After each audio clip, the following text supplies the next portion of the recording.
Important leaders from the diplomatic, judicial, educational, and business sector met in Asunción, Paraguay, as an answer to the international call that the Global Embassy of Activists for Peace made to attend the Peace Integration Summit, held on October 4th to the 8th at the Legislative Palace of the nation, with the objective of working in favor for peace, well-being, and the happiness of the human family, of the nations, and of Mother Earth.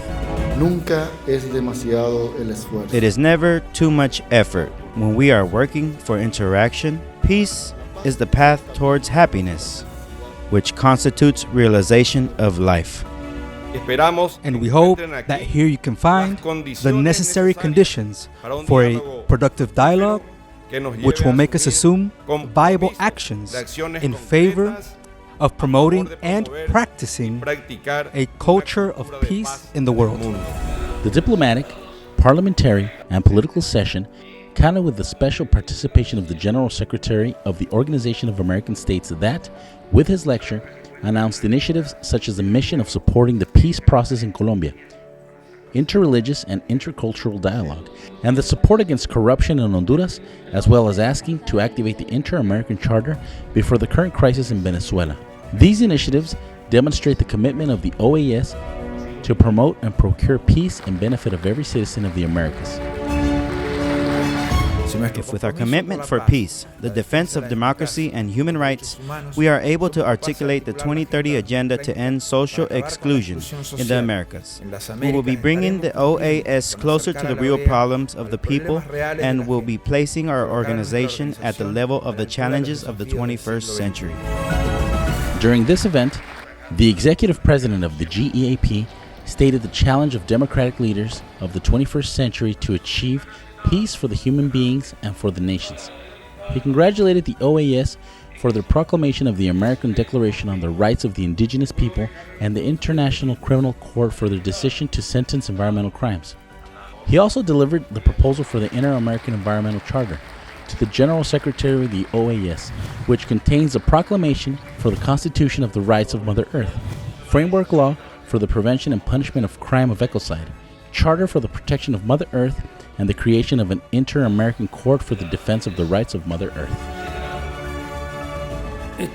We are aware that these are concepts and documents where particular interests are being highlighted, and therefore we are facing many barriers and obstacles. But we need to translate those agreements that are commonly accepted and linked to the countries through bilateral and multilateral treaties to achieve the established goals.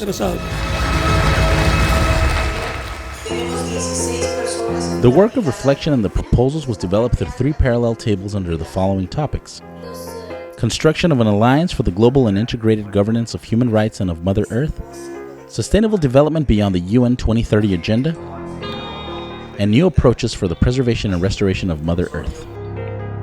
The objective here is to have an open mind on how to educate for the preservation of our Mother Earth.